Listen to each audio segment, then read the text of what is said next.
Assalamualaikum warahmatullahi wabarakatuh. Perkenalkan kami dari kelompok satu. Di sini kami beranggotakan Muhammad Fahri Al-Fatir, Abdul Syafiq Rahman, Kholik Akbar, Daniel Hemas, Laseno Octavia Ramdhani. Puji dan syukur Tuhan Yang Maha Esa yang telah melimpahkan rahmat dan hidayahnya sehingga penulis dapat menyelesaikan makalah ini sebagai sebuah tugas ujian akhir semester pelajaran mata kuliah pengantar basis data. Sehingga kami segenap tim dapat menyelesaikan setiap metode rancangan dengan baik. Makalah ini disusun sebagai bahan penilaian mata kuliah pengantar basis data di semester pertama. Ucapan terima kasih kami sampaikan kepada Ibu Teresiawati, Eskom MTI, Ibu Dr. Ermatika, Mkom, dan Ibu Rifka Dwi Amalia, SPD, Mkom, sebagai dosen pengampu di mata kuliah pengantar basis data yang telah mengajarkan dan membantu kami menyelesaikan tugas ini dengan baik. Dengan adanya penulisan ini, kami bisa terus belajar dan segenap tim dapat bisa lebih banyak mengerti setiap bidang keilmuan yang kami pelajari. Maka dari itu, kami segenap tim menyadari bahwa dalam penyusunan makalah ini masih banyak kekurangan dalam penulisan oleh maka itu, penulis dan segenap tim penyusun sangat terbuka terhadap kritik saran yang diberikan kepada kami, sehingga kami dapat mengevaluasi setiap kesalahan pada makalah kami.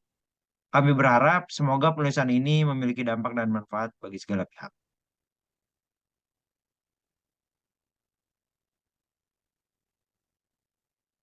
Selanjutnya, bab satu pendahuluan. Jadi, latar belakangnya ini kita akan membahas tentang maskapai penerbangan PT Garuda Indonesia. Dengan latar belakang, sistem penerbangan dari maskapai Garuda adalah sistem penerbangan yang mencakup dari awal pemesanan tiket, jadwal penerbangan, rute penerbangan, kelas penerbangan, dan juga tipe pesawat.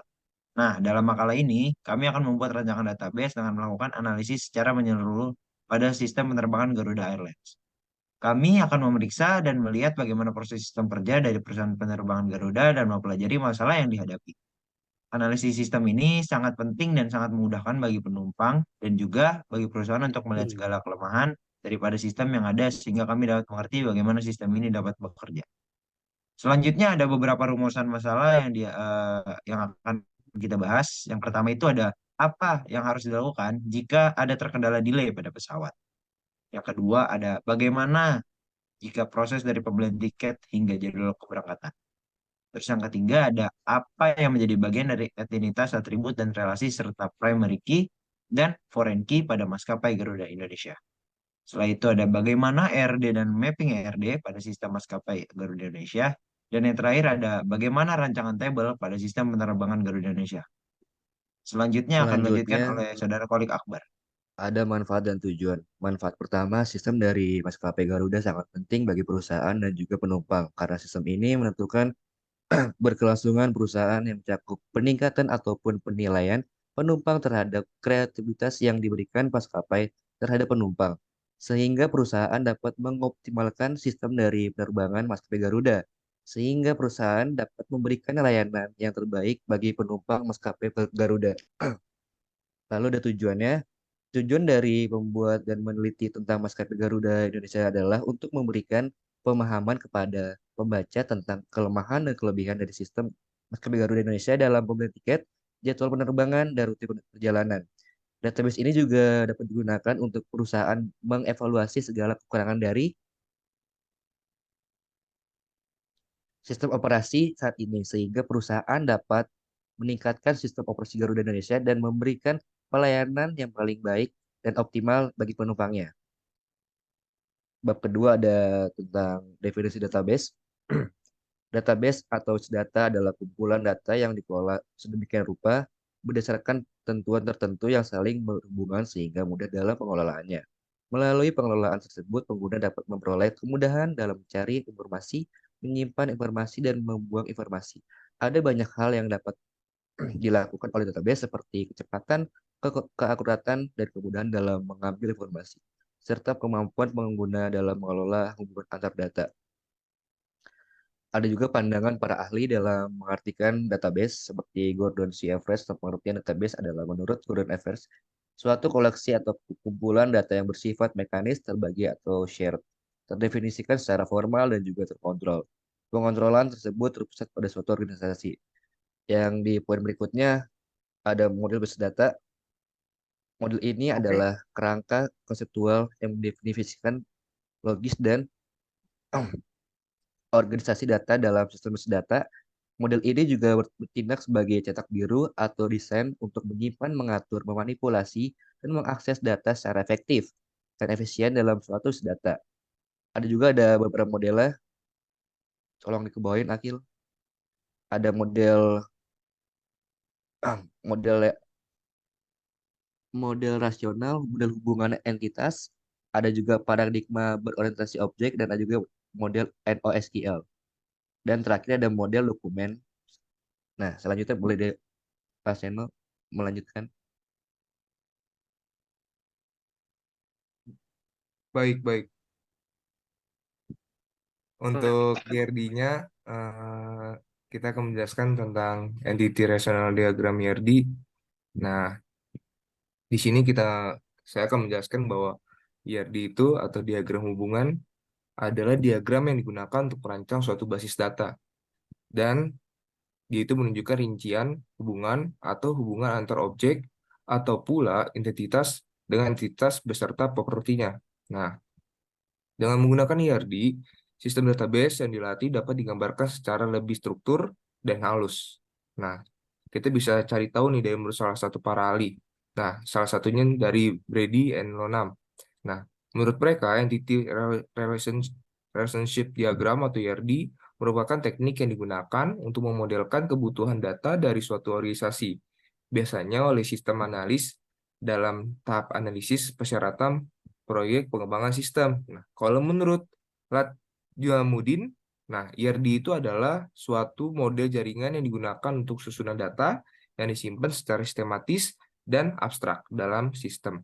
Nah, kita akan menjelaskan juga tentang komponen IRD ini. IRD ini berguna untuk apa aja? Salah satunya itu adalah komunikasi antar pemangku kepentingan. Nah, IRD ini dapat digunakan untuk mengkomunikasikan struktur database kepada pemangku kepentingan yang berbeda-beda.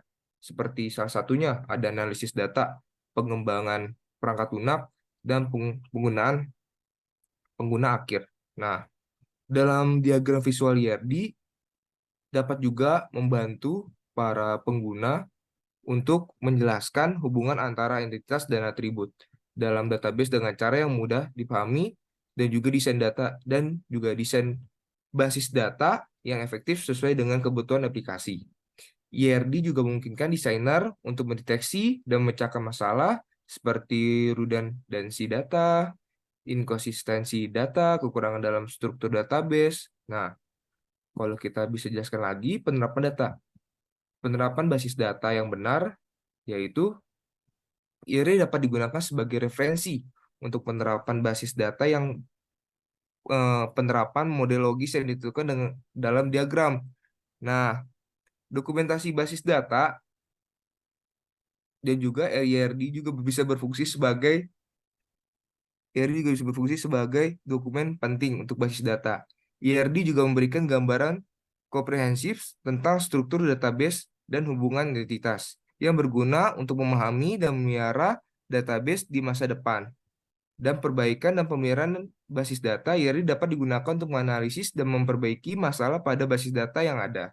Nah, IRD juga membantu mengidentifikasi hubungan yang salah, redundansi data, dan kekurangan dalam struktur database, sehingga memungkinkan dilakukannya perbaikan yang tepat. Nah, kita bisa juga tahu berikut komponen IRD adalah salah satunya ada entitas, adalah data inti dan objek, terus ada atribut berfungsi untuk mengidentifikasi isi elemen, nah terus juga yang ketiga ada hubungan relasi, ada hubungan antara entitas dengan entitas lainnya.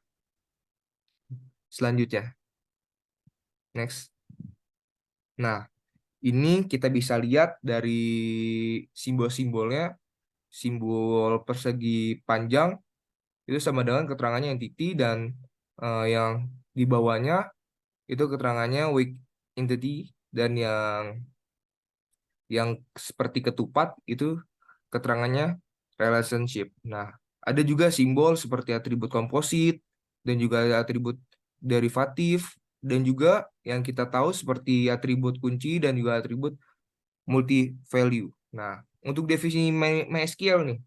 Nah, MySQL adalah sistem manajemen basis data yang relasional atau RDBMS terbuka. Nah, multi-thread dan multi pengguna yang menggunakan perintah struktur atau query language atau yang kita kenal seperti SQL. Nah, MySQL ini dikembangkan dan didukung dan dikelola oleh Oracle Corporation. Dia adalah suatu perusahaan. Nah,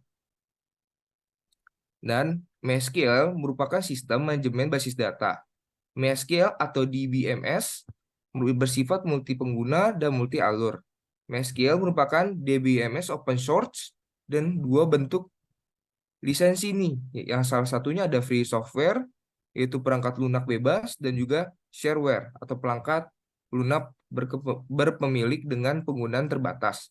Jadi MySQL adalah server data gratis yang berlisensi GNU atau General Public License atau GPL sehingga dapat menggunakan untuk keperluan pribadi dan komersil tanpa harus membayar lisensi izin yang ada. Nah, MySQL memiliki beberapa karakteristik penting. Salah satunya ada open source, dan terus ada multi-thread, dan juga multi pengguna.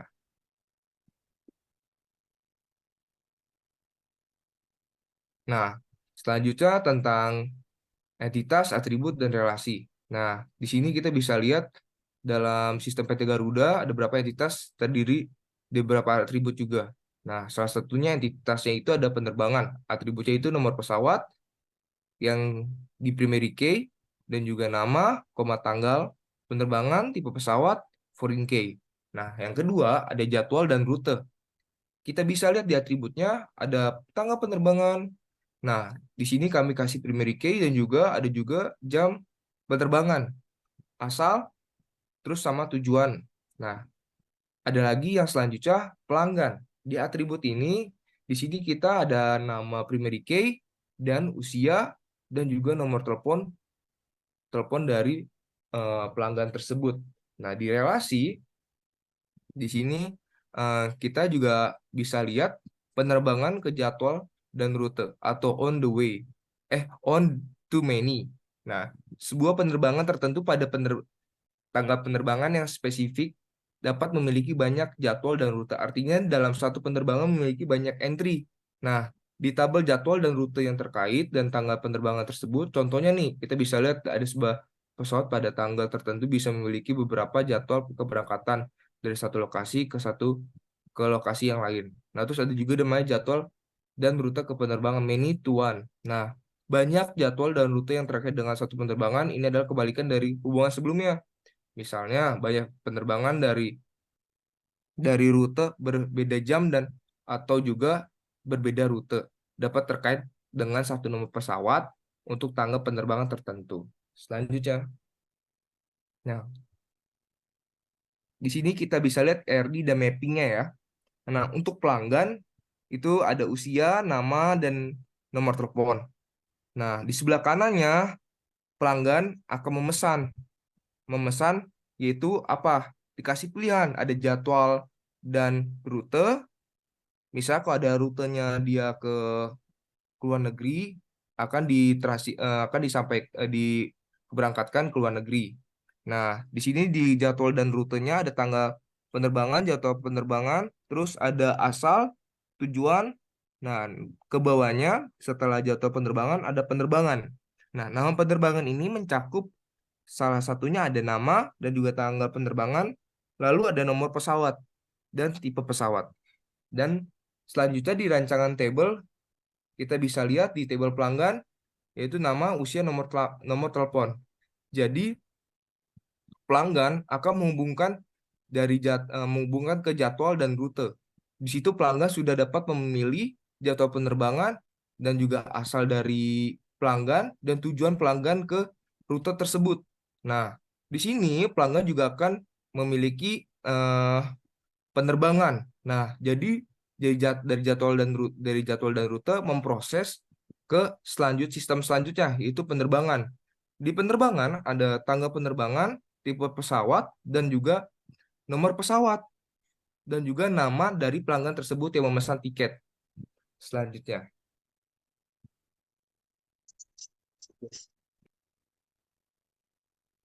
Bab 3 pembahasan. Pada poin 3.1, proses alur bisnis. Yang pertama, identifikasi kebutuhan sistem. Pada tahap ini, sistem akan mengidentifikasi kebutuhan sistem yang diperlukan untuk pengolahan penerbangan seperti data penumpang, data tempat duduk, dan data transaksi. Memasukkan data penumpang. Sistem dapat memasukkan data penumpang seperti nama, alamat, dan nomor telepon.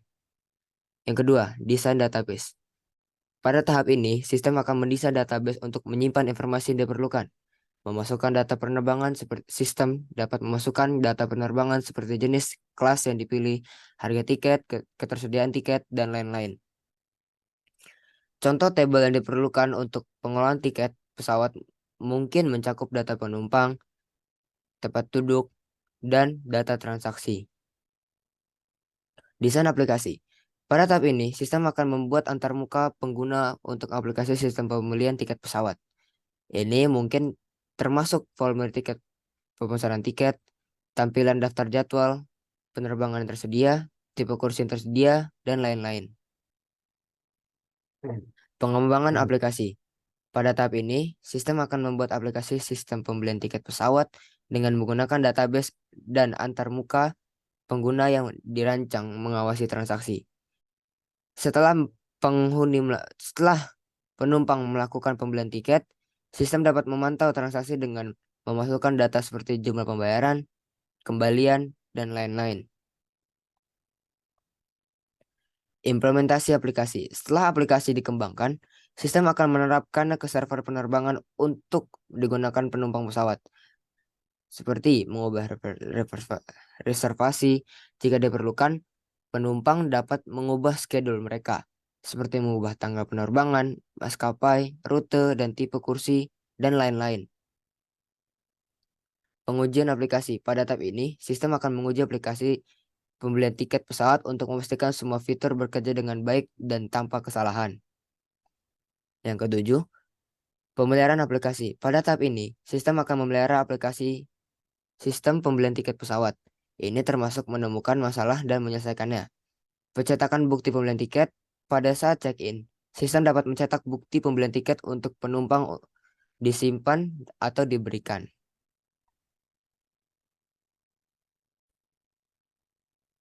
Dan berikut flowchart. Ya, sedikit panjang. Mungkin seperti ini. Kita membuat flowchart sedikit panjang ke bawah.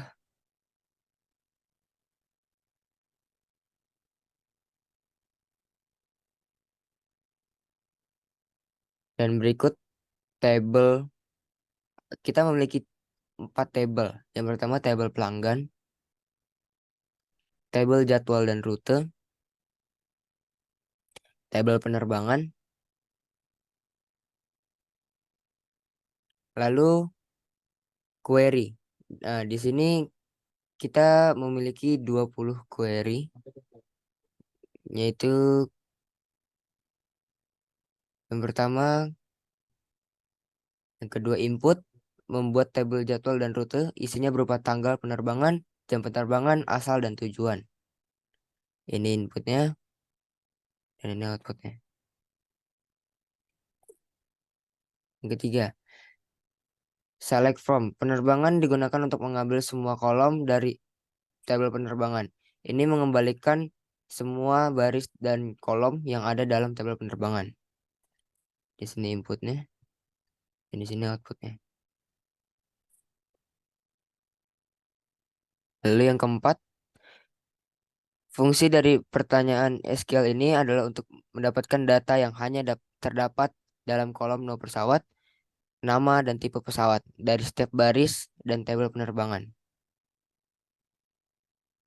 Ini inputannya dan yang di bawah adalah outputnya.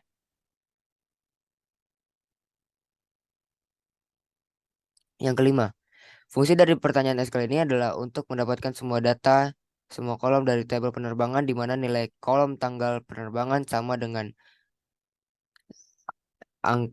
tanggal penerbangan itu tanggal 2023 bulan 1 tanggal 5. Ini inputannya dan ini outputnya.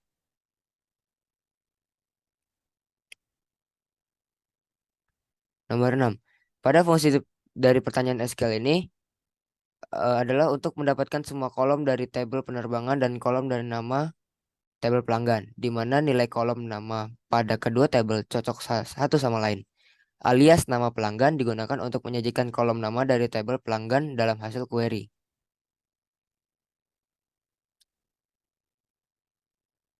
Yang ketujuh, fungsi pertanyaan dari SQL ini adalah untuk menghitung jumlah total baris atau entry dalam tabel penerbangan dan menampilkan dalam kolom yang diberikan alias total flight. Bisa dilihat inputannya. Dan ini total flightnya.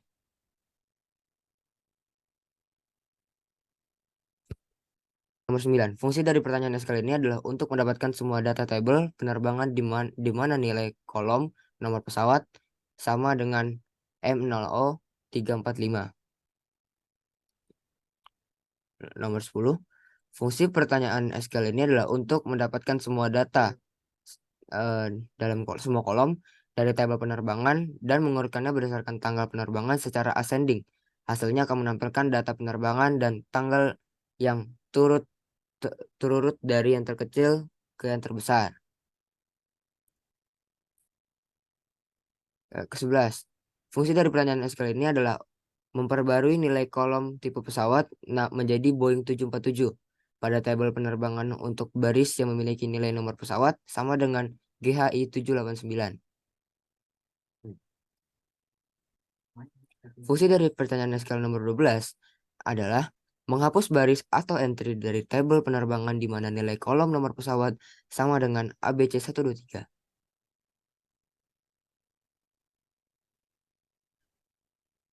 Pada pada fungsi pertanyaan SQL nomor 13 untuk menghitung jumlah total penerbangan total flight untuk setiap jenis pesawat dalam kurung tipe pesawat dalam tabel penerbangan.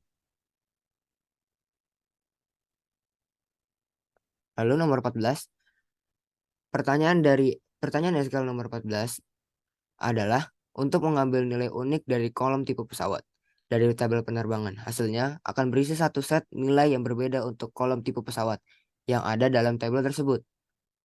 Ini inputannya dan ini outputannya. Lalu nomor 15. Pertanyaan SQL ini adalah untuk mendapatkan tanggal penerbangan terbaru dari tabel penerbangan dan menampilkannya dalam kolom dengan alias late flight date.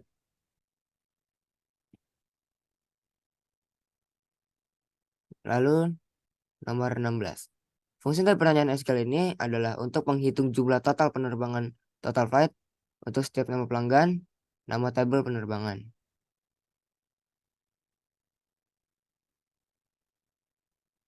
Lalu 17. Fungsi dari pertanyaan SQL ini adalah untuk mendapatkan semua data dari tabel jadwal dan rute di mana nilai kolom asal sama dengan Jakarta.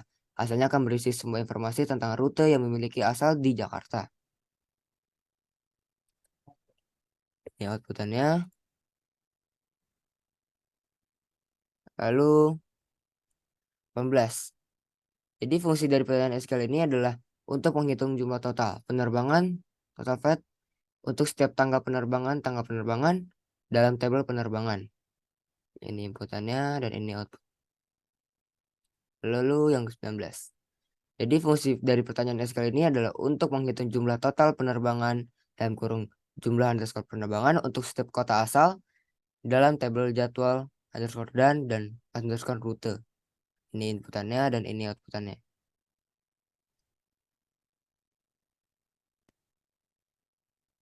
Lalu untuk mengambil semua data dari tabel jadwal dan rute di mana nilai pada kolom jam penerbangan kurang dari jam 12, dengan kata lain, query ini akan mengembalikan semua baris yang memiliki jam penerbangan sebelum pukul 12. Ini inputannya dan ini outputannya. Lalu saya serahkan kepada Seno. Oke, untuk bab 4 ini berisi penutup 4.1. Kesimpulan. Kesimpulan artikel tentang rancangan dan implementasi database analitik di PT Garuda Indonesia untuk meningkatkan kualitas layanan dan pengambilan keputusan. PT Garuda Indonesia telah mengembangkan database analitis Database ini digunakan untuk menyimpan dan mengolah data dari berbagai sumber, seperti data penerbangan, data pelanggan, dan data keuangan. Deployment database analitika Garuda Indonesia menggunakan software MySQL. MySQL adalah sistem yang berbasis data relasional atau RDBMS, open source, mudah digunakan dan berkinerja tinggi. Database analitik PT Garuda Indonesia telah memberikan manfaat yang signifikan bagi perusahaan antara lain meningkatkan kualitas layanan, basis data analitik yang digunakan untuk menganalisis data penerbangan, data pelanggan, dan data keuangan. Hasil analisis ini digunakan untuk meningkatkan kualitas layanan seperti ketepatan waktu, terus kenyamanan pelanggan, dan profitabilitas. Peningkatan pengambilan keputusan. Basis data analitik digunakan untuk menghasilkan laporan dan analitik yang dapat digunakan untuk pengambilan keputusan. Laporan dan analisis ini dapat membantu bisnis membuat keputusan yang lebih akurat dan tepat. Ke depan, PT Garuda Indonesia akan terus mengembangkan database analitis untuk meningkatkan kualitas dan menambahkan data baru ke dalam database seperti data media sosial dan data kompetitor.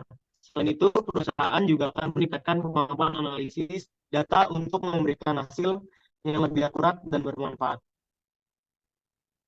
Selanjutnya akan dilanjutkan dengan saya yang bagian terakhir yaitu saran. Penggunaan dalam sistem pemesanan tiket dapat menjadi pilihan terbaik bagi penumpang. Sistem ini akan memberikan visibilitas penuh terhadap penerbangan dan pelayanan penerbangan, memungkinkan pengelolaan lebih efisien. Nah, semua itu adalah presentasi dari hasil penelitian kami tentang proyek rancangan dan database pada perusahaan Garuda Indonesia. Bila ada yang ingin tanyakan, mohon ditanyakan di kolom chat dan semoga kami bisa menjawab semuanya. Sekian dari kelompok kami. Wassalamualaikum warahmatullahi wabarakatuh.